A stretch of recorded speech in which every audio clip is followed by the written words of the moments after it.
আসসালামু আলাইকুম। কৃষক লীগ থেকে উঠে আসা দল।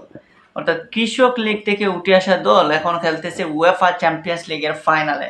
শুনলে অবাক হতে পারেন, কিন্তু সেই কৃষক লীগ থেকে উঠে আসা দল বলেই খেপানো হতো পিএসজি সমর্থকদের, এবং পিএসজি টিমটাকে বলা হতো যে কৃষক লীগ থেকে উঠে আসছে। কারণ তারা নাকি হাই কম্পিটিশন করতে পারে না কোনো ইংলিশ লিগের দলের সাথে, কোনো লা লিগার দলের সাথে, কোনো বন্দেসিলা লা লিগের দলের সাথে।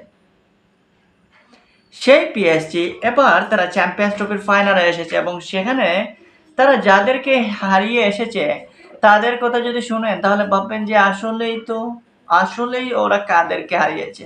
হ্যাঁ, যাদেরকে হারিয়েছে তারা হচ্ছে ইংলিশ লিগের টপ ফেভারিট দলগুলোকে। বিশেষ করে গ্রুপ স্টেজে ম্যানচেস্টার সিটি ইংলিশ প্রিমিয়ার লিগের একদম হ্যাটট্রিক শিরোপা দেয়। সেই ম্যানচেস্টার সিটিকে হারানোর পর হারালো তারা কাকে? লিভারপুলকে। সেই ম্যানচেস্টার সিটিকে হারানোর পর তারা হারালো কাকে? তারা হারালো লিভারপুলকে। যে লিভারপুল এবার কিন্তু ইংলিশ প্রিমিয়ার লিগের চ্যাম্পিয়ন। সেই লিভারপুলকে হারানোর পর তারা হারালো কাকে? অ্যাস্টন ভিলাকে। অ্যাস্টন ভিলা এবার উয়েফা চ্যাম্পিয়ন্স লিগে কতটা দাপটীয় ফুটবল খেলেছে সেটা তো দেখতে পারলেন সবাই।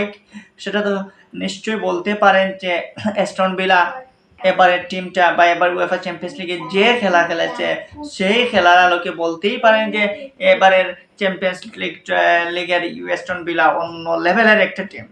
সেই অ্যাস্টন ভিলা গেল, লিভারপুল গেল, ম্যানচেস্টার সিটি গেল, এবং লাস্টের দিকে সেমিফাইনালে এসে তারা হারিয়ে দিল ইংলিশ প্রিমিয়ার লিগের দল, টপ 3 এর অন্যতম দল আর্সেনালকে।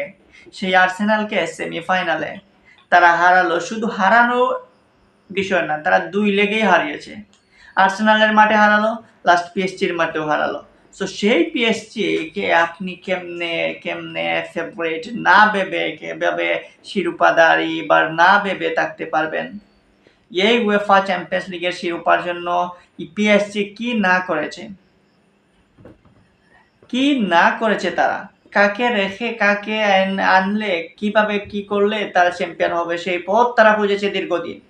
সেই পথ খুঁজতে এখন তারা এসে পেল, একদম নর্মাল একটা টিম গঠন করলো, এবং সেই নর্মাল অ্যাটাকিং নতুন এই টিমটা এনে দেওয়ার দ্বার প্রান্তে শিরোপা। এখন তারা খেলবে ফাইনালে, সেই ফাইনালের ধাপটা পেরোতে পারলেই তাদের কিন্তু শিরোপা হয়ে যাবে।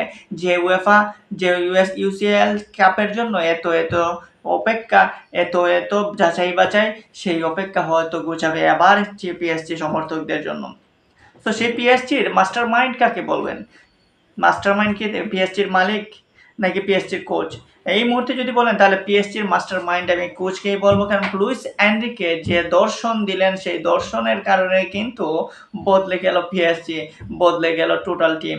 এই টিমের ইয়ঙ্গার যারা রয়েছেন, উসমান দেমবেলা অসাধারণ। বিশেষ করে প্রত্যেকটি ম্যাচে দেখবেন গোলকিপাররা তফাৎ করে দেয়, আর ডোনারুমা যেন অনন্য লেভেলের। ব্রাজিলিয়ান মার্কিনহুজের ক্যাপ্টেন্সি দুর্দান্ত। ক্যাপ্টেন্সির বাইরেও মার্কিনহুজ যে ডিফেন্স করে থাকেন সেটা অসাধারণ। সো এই পিএসজির উপর ভরসা রাখতেই পারে ফলোয়াররা, কারণ পিএসজি ফ্যানরা যে আশা করেছে, যে ভরসা তারা তাদের এই মুহূর্তে যে তারা একটা ট্রফি চাই, ইউসিএল এর একটা ট্রফি চাই, সেই ট্রফি এই মুহূর্তে বলা যায় যে এই টিম এনে দিতে পারে। আর মাত্র শুধু ইন্টার মিলান বাদা, সেই ইন্টার মিলানকে হারাতে যদি পারে তাহলে দেখবেন যে ট্রফিটা রিয়েলি চলে আসতেছে ইউসিএল এর এই পিএসজির কাছে। সো কৃষক লীগ থেকে উঠে আসা দল বলে যাকে ট্রোল করলেন, সেই কৃষক লীগ থেকে উঠে আসা দলই এবার চ্যাম্পিয়ন হওয়ার দ্বার প্রান্তে, এবং তারা যাদেরকে হারালো তারা পরীক্ষিত দল, তাদের ক্যাপাসিটি প্রত্যেকেই জানে, তারা কি করতে পারে ফুটবলে সেটাও সবাই জানে। তো আশা করব কৃষক লীগ বলে খেপানো আর হবে না পিএসজি সমর্থকদের, কারণ এই পিএসজি এখন আর কৃষক লীগ থেকে উঠে আসা দল না, এখন খুবই স্ট্রঙ্গার একটা টিম, এবং এই টিমই শিরোপার অন্যতম দাবিদার। আশা করব পিএসজি দুর্দান্তভাবে ইন্টার মিলান হাকে হারিয়ে তাদের সেই অধরা স্বপ্নটা এবার পূরণ করবে, কারণ মেসি নেইমার যা পারেন নাই, এমবাপ্পেকে ছাড়ার পর এখন যখন এই সুযোগ আসছে তখন এই সুযোগটা কাজে লাগানো উচিত উসমান দেমবেলাদের, কারণ এই সুযোগ বারবার আসে না। তো আশা করব পিএসজি সেটা কাজেই লাগাবে।